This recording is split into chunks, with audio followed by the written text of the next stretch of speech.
Crosby. Hello. Now, is it Matthew? It is Matthew, Now, yes. have you always been referred to as Matthew, or was it... Did you go through a Matt stage? Or? I'll tell you what it was. I was always referred to as Matthew. My parents called me Matthew, although occasionally call me Matt. I don't really mind that, they're my parents.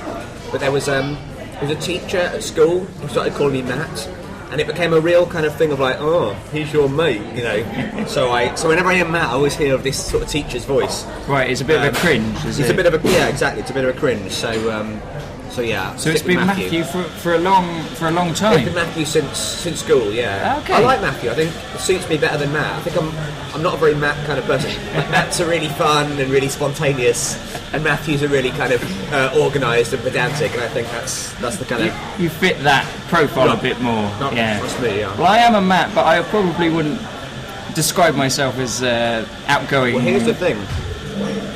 You're probably a secret Matthew. Okay. You're trying to sort of give yourself a bit of spin. You're trying to glam yourself up by coming across as a Matt. But whereas I think I'm in denial. Yeah, that's it. You're in denial of your own Matthewness. But then the problem is when you become Matt too young, you can't then go back to Matthew, because I was Matthew obviously, then Matt. I can't go back to Matthew now. I think it's too late. I think probably, you know, when you turn 30, it's, you know. Okay. I think maybe you haven't turned 30 yet, have you? Oh no. No, there you go. You've got a bit of time. Okay. I think maybe when you turn 30, you've got to sort of reevaluate these things. Maybe we can have another transition. Yes. Yeah. You need moments to look forward to. Big moments when you go from Matt to Matthew. That's what you need. Sort of, you know, little moments to sort of punctuate your life. I remember that because that was when I went from Matt to Matthew. That's a nice way to sort of think of that. It will change my life, I'm sure. It will. But you're here, it's Bristol and the Tobacco Factory. That's where we are. For Pappy's. That's right. And it's your return to Pappy's, because you didn't do it last year. No, we had a break. We took a year away from Edinburgh. Yeah. Which basically meant we took a month away from each other. We carried on gigging all the way up until like the end of July and started again in September. But yeah, we took a break from writing a brand new show. We'd done 5. And we thought let's stop for a bit. I think it wasn't that we were running out of ideas, but I think we were stuck in this cycle of write an Edinburgh show, tour the Edinburgh show, write a new show immediately after the tour. And we wanted to break that cycle just to sort of, you know, enjoy being friends with each other again, rather than just sort of spending all the time together. A bit of a marathon run of fight, because I suppose, I mean, you want to keep the momentum going, don't you? But then there's a time you've got to go, okay, yeah, I think people aren't going to, well, I hope, you know, we'll see when Edinburgh comes, but I think people aren't going to have forgotten us after a year. We've given people, I hope, a chance to miss us. Yeah. Well, no, you've got a real presence about Edinburgh. I think, quite early on, I thought. I mean, I suppose it was the second show that you really, Pappy's really sort of captured everyone's imagination and picked up by the press and stuff. Yeah, that was 2007. But again, we're only really successful in Edinburgh. A lot of people assume we're much bigger than we are, and they come and see us on tour. I mean, like, Bristol we've played a bunch of times. This must be maybe our 4th or 5th time we played here. So we always have a nice time here. We always have a nice big audience. But often people come and see us in Edinburgh, and then come and see us in, like, I don't know, Wakefield or somewhere. They'll be like, oh, there's only 17 people in this 300-seater venue. I thought you were really famous and successful. It's like, no, not really. For 1 month a year, we get to play at being famous. It's a bubble. It really is a bubble. And when you come home, it's quite strange because no one's talking about you. There aren't posters of your face everywhere. It's really, there's quite a come down from Edinburgh. It's an adjustment, yeah. It really is, yeah. You've got to reevaluate yourself a bit. You can't walk around, you know, don't you know who I am? Because the answer is no, I've got no idea. But you do find that you're pretty well known in Edinburgh. You're kind of recognised a lot, and well, in Edinburgh, yeah, I think not as much recognised a lot as lots of people come and see the show. Yeah. So that's the main thing. But yeah, so it is like being. It's like being famous. we know what it's like to be successful. It's a taste of it. It's a taste, yeah. No, it's strange that, because I think Herringle found that as well, Richard, because he was going up and building an audience there, and then goes on tour and it's like, well, where is everyone? Yeah. I mean, I think we've managed to, because this year not doing our Edinburgh show, so it was last year not doing an Edinburgh show, we started doing podcasts, and that started to get us a new audience, people who didn't know us from our live stuff and listen to the podcast and now are coming to see us live. So that's kind of a nice way to sort of, without, you know, going up to Edinburgh without doing a new show, you can kind of put stuff out. So you've got a presence. Yeah, exactly. And have you found loads, well, a few new people have come and sort of lots realised of new people have come to see us because of those podcasts. So kind of, people know you through the podcast, and now you're introducing them to your live work. It's nice that it works that way. Well, the good thing about the podcast is the two that we do, one's like a live panel show, and the other one is sort of improvised chat, just a little conversation, and we write sketches based on the chat.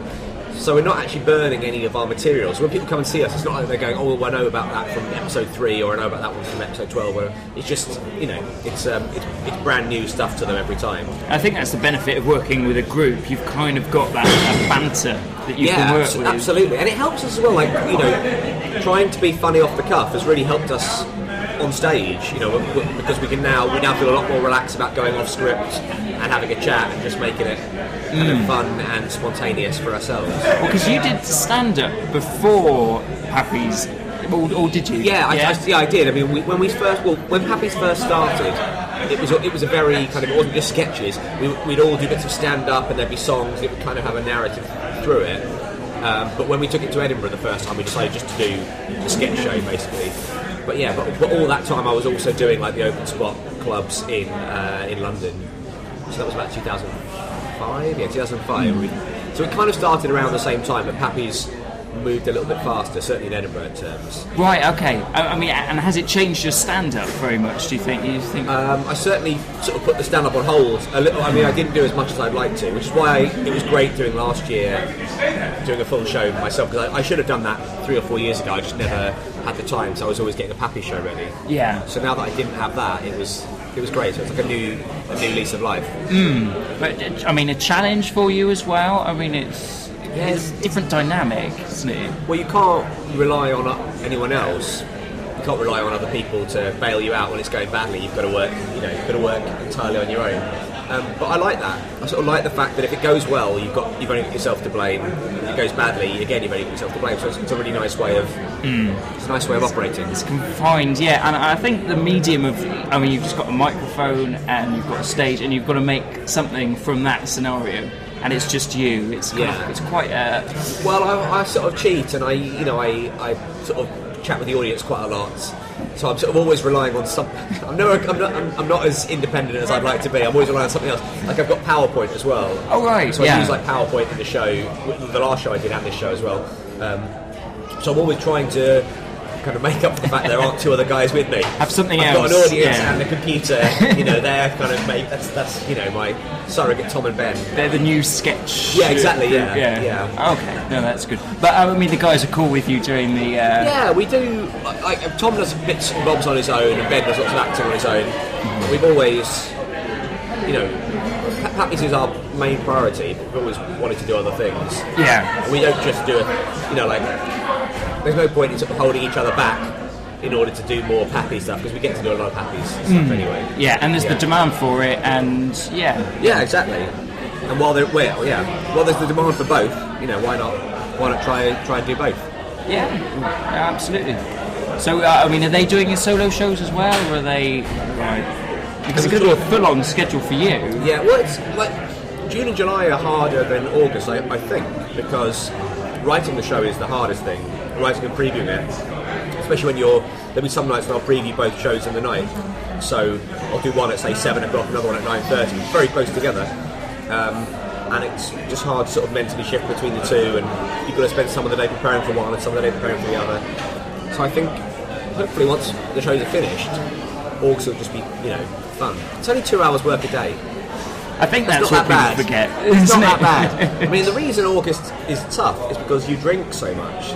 That's the reason, right?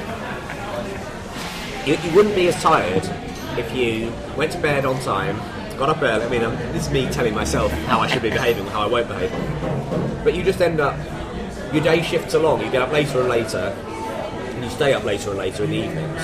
So it's, that's the reason Edinburgh is so tiring. The drinking marathon. Yeah, it's the punishment. You're like, not the shows. You could do, if you were in I don't know. If you're in Dubai and you weren't allowed to drink any booze, I think you'd be fine. You'd be able to do 2 shows a day. Have you mellowed though, as you've got? Have you learned any lessons, or is it always? Well, you always do the same thing. I find I always do the same thing, which is the cycle of starting really, really well, So you wake up every morning at like, you know, a reasonable time, 9:30 or whatever. Yeah. You know, still not like if you've got a real job, that's still pretty late in the day. But you wake up, you have a real breakfast. You know, maybe you join the gym. It's one of the things that a lot of people do in the first week. I'm going to join the gym. We're going to swim every day, and then you have one big night, and it takes you a bit of time to recover. So that's the cycle. You know, you have a big night. You go, right, I'm not going to do that again. You have another few days of like, right, I'm going to use that gym membership. I'm going to eat breakfast again, and then you have another big night, and you go, oh, right, no, it's fooled me twice, and it just going to happen. So you tend to have, well, it depends on who you are, but I tend to have maybe over the course of the 27 or 8 days, maybe 5 or 6 nights where I go, right, can't do that again, and then back into it. Right, now we're going to try and get you to make something out of plasticine. Okay. If that's all right. Sure. It's a new thing. Now, normally what I try and do is I'll look at someone's name and do a sort of play on that, but I couldn't really think of anything. So we're going to get you to make a dinosaur. Okay. Okay. So I've got the plasticine, and you'll have to explain yourself afterwards. Okay. As well. So it's going to be orange. About that much. And Ben will have some as well. Oh, and then we can compare notes. Compete against each other. Afterwards, yeah. Okay. And look at it, Sure. If you need some spare, right? Let's get started.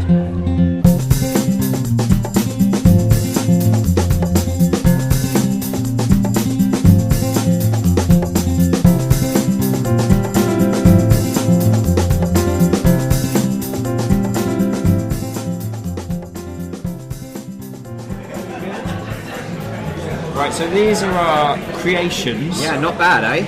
I reckon we've done all right. This is seeing as you were under the spot as well. That was very impressive. Thanks very much. Thank you. So do you want to explain him to me? I mean, there's 2 bits to it. Yeah, it's the tableau I've come up with here. It was originally going to be a Brontosaurus, but as I was shaping it, it looked a bit more like a Velociraptor. Okay. So that's what I've gone for, the sort of raptor figure. But it's quite a sad story. He's watching another raptor drowning in a tar pit. Oh, so it's kind of like that's going to turn out to be a fossil. Okay. Kind of. So it's So I mean, it's sad but happy because he's going to be preserved. He is going to be preserved for the rest of his for posterity. So he's upset. This is of course, a mourning dinosaur. He doesn't realise that, of course, we're going to need fossils. Oh right, yeah. He doesn't realise that this Velociraptor is giving its life so that other people can learn about the Velociraptor way. He's just sad he's losing a friend. Beautiful. Right. Thanks very much. Ben, does it have a name? No, it has no. I mean, it's impressive. It's like a pterodactyl, isn't it? A pterodactyl. I mean, I can only. It's very, very good. It's good, isn't it? It looks a little bit like Alf wearing a cape. Do you remember Alf, the alien life form? Alf, I don't. It was like a sitcom where the main character was a puppet of an alien. Okay, yeah. But anyway, he's beautiful. Google Alf. He was an orange fellow. Looks a bit like this, but he looks like he's wearing a cape. Great. Whereas we should talk about yours because this is. What kind of a dinosaur is this? It's kind of a sea dinosaur. That's why he doesn't have legs, you see. And these are the wheels, so he can swim. Of course. Obviously. And he sort of. It's like an alternative of the snake, but this is the mouth, you see.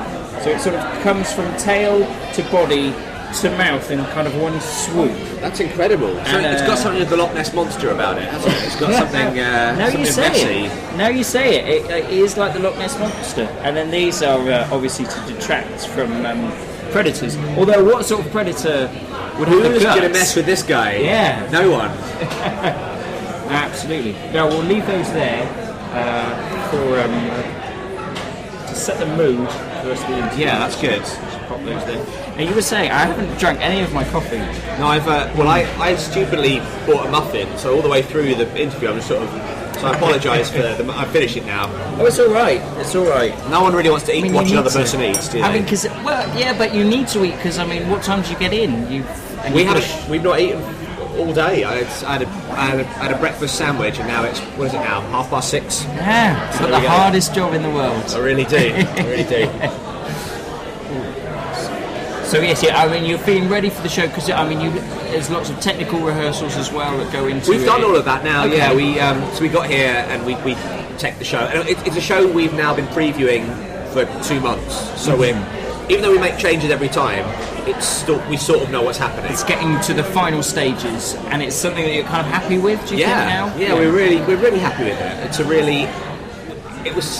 It's quite an ambitious show. We wanted to write a show that's not just a sketch show, but it's also a sketch show about a sketch show. So it's quite a lot of the story is us as old men remembering the night of the gig. And so, it's a really different way of sort of approaching what we do normally. It's still a Pappy show, it's still silly, and it's got homemade props. It's got all the elements people want. Yeah, but it's got an element that we really wanted to put in, which was, sort of dealing with memory and mortality and... Well, because it's the last, I mean, you call it the last show. Last show ever is the title, yeah. Yeah, so did that, kind of the idea behind it come first? Or was it sort of, okay, we'll call it the last show, and then we'll write a show around it. If we can fit something in. Some years it does go that way, where you go, we've got a title, like all business, we have the title first, and then we started having to write sketches about being a business, and that was fine, but it's better to have, this year we had the concept first, and that's always good. Brilliant, yeah. And I guess that comes from taking a year off, the fact that we had so much time to think about it. We've got to focus, exactly. And you've got, and you're all working at it from the beginning. It's not like you get to this stage and you're still trying to work out a narrative. I mean, is there sort of a narrative through to the show? There is, and there's two narratives. There's the sort of narrative of the old men, and there's the narrative of the show itself, and the way that fits together. But we're really proud of it. I think it's going to be. I hope people enjoy it anyway. Yes. The thing is, we really like it, and that's it, because we like it. That goes a long way. I think you've got to. I suppose it's anything that you do. You kind of think, well, if you like it and you think it's a good thing, then hopefully enough people will agree. That's the good thing about Edinburgh is that if you have a confidence in a show, you can take it up. Because of the way that Edinburgh operates. If you don't have to be insanely famous. You don't have to be. Even if you've done it before, you can have a really successful show if you believe in it and just go for it. It's great, yeah. Yes, I mean, you've done lots of them. I mean, you said you've done 5. Is this your 6th? It's our 6th, yeah. Right. And were there any of those shows that you kind of felt that they weren't quite as strong, or it was kind of a bit of a mistake, maybe? No, I don't think so. I think at the time you've got to. There's no point in doing a show if you don't completely believe in it. I think if I look back over the 5, there are some I like more than others. In hindsight, yeah. But at the time, we always, because you're so deep into it, it's impossible not to like it. And if you don't, if you don't like the show in June or July, that's the time to change it. Yeah. You change it until you do like it. And I suppose also that's the beauty. I mean, you've got a lot of freedom with sketch, and especially your style of sketch is that you can just. Rip out the guts of something and do something different if it's not working. Yeah, and we have had to do that quite a lot in this. But luckily we started writing much earlier because we weren't on tour. Because we didn't tour, we toured all business a year ago. So we had, the start of the year wasn't taking up the tour, so we had time to really focus on it. So a lot of it was actually written. It was actually kind of on the page. Well, lots of sketches were kind of written or half written. But even so, we were adding things and dropping things up until about a week ago. And we're still changing scenes, but I think all the bits are in place. All the plasticene's there. We've just got to craft it into a dinosaur watching another dinosaur drown in tar. Indeed. Yeah. That's the aim. That's what we're trying to get to. This is what we're going for. Or even this. This is. Well, this is maybe an experimental show. Exactly. Maybe this might have been our show in 2006. It was very experimental. I think this is a free fringe show. It scared more people than it entertained. But yeah. So your show, the Matthew Crosby show. I don't. What was the actual title of your? It's called Matthew Crosby is Matthew Crosby in Matthew Crosby the Show. Oh. Brilliant. There we go. I'm so sorry I got it wrong. No, it's alright, don't worry. It's a confusing title. I've got it wrong myself on stage, so and it's pretty much just my name and a couple of extra words. And is there sort of a through line to that, or is it kind of... It's basically it's based on a website called WikiHow, which is like a sort of... I don't don't know how you describe it, like a hints and tips website. It's the how-to website that you can edit. That's their slogan. Yeah. And it means that if you want to find out about how to do a thing, you can go on this website and it will give you advice. And so I'm trying to follow some of that advice in my own life. So it's basically like it's my stand-up, but with a kind of sort of narrative thread. Okay, so it's sort of got something to hold it together. Yeah. I think, sometimes hard to listen to lots of bits in a show. It's nice to have a complete piece. Yeah, I never, like, I mean, I love straight stand-up, and I really admire people who can do that and just do but I always need to have something to, I suppose for myself as much as for the audience, to not get bored of what I'm doing. It feels like I've got a thread through it. Again, that is the risk, isn't it? That you just keep going through the steps and it's just dead to you, you know? Yeah. And especially with a month as well. I mean, you've got your audience interaction and stuff. But there are days when you do it and you think, I really you try every day to try and make it as live as possible, but there is a danger that you overlearn something, or you feel like the thing with stand-up, more so than with sketch, is that you want to make it feel spontaneous. You want to make it feel like this is the first time I've ever said this out loud. I'm telling you for the very first time, despite the fact it may be maybe the 400th, 500th time you've said those words in that order. So that was certainly the thing I found most challenging last year. It's an acting thing almost, isn't yeah, it? it's performing it as if you're.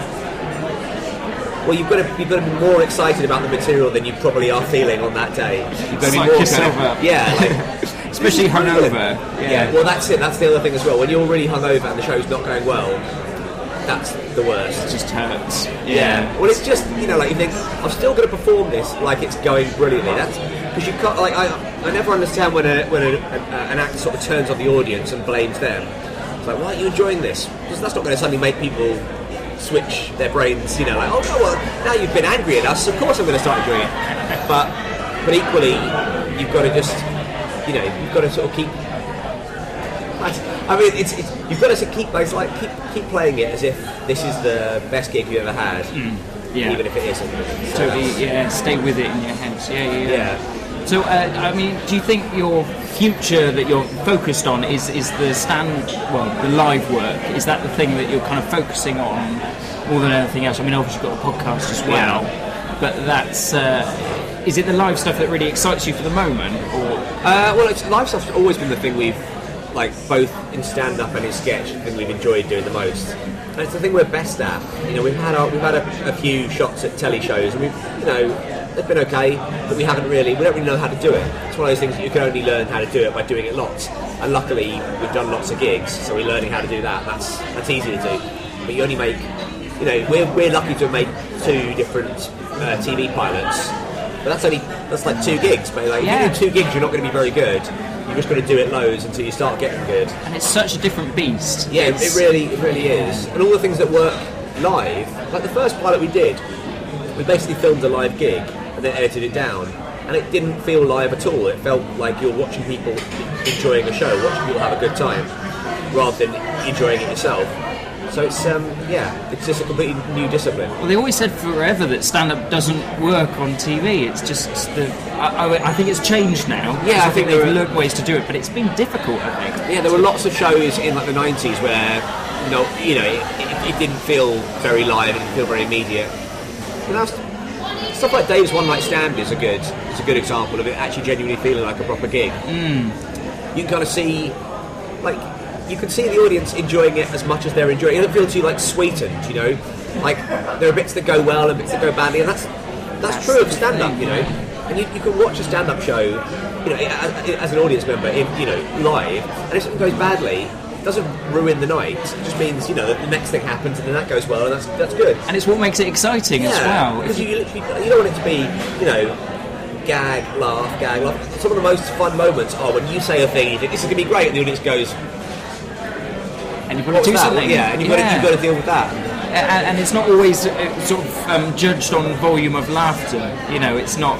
No, exactly. Yeah, which can be a difficult thing again. Yeah. But it's like you say, it's what makes it so exciting. Oh, brilliant. Well, Matthew, thank you very much. Thank you. indeed. Good luck with everything. Cheers. And the show, and well, both your shows. Yeah. And you're also in Edinburgh doing the slam. We're Flatshare Slam Down as Slam well. Down live. We're doing that. Yeah. All of the Flatshare Slam Downs we record them live. Yeah. We've not recorded them up in Edinburgh before, so that should be good fun. We normally do it in London, so I'm looking forward to it. Should be. Yeah. Thank you very much. What a pleasure, Max. Cheers. Thank you. And good luck with your transition into Matthew. Cheers. Thanks and we'll much. treasure your dinosaurs. Yeah, as well. absolutely. Feel free to keep it. Thank you.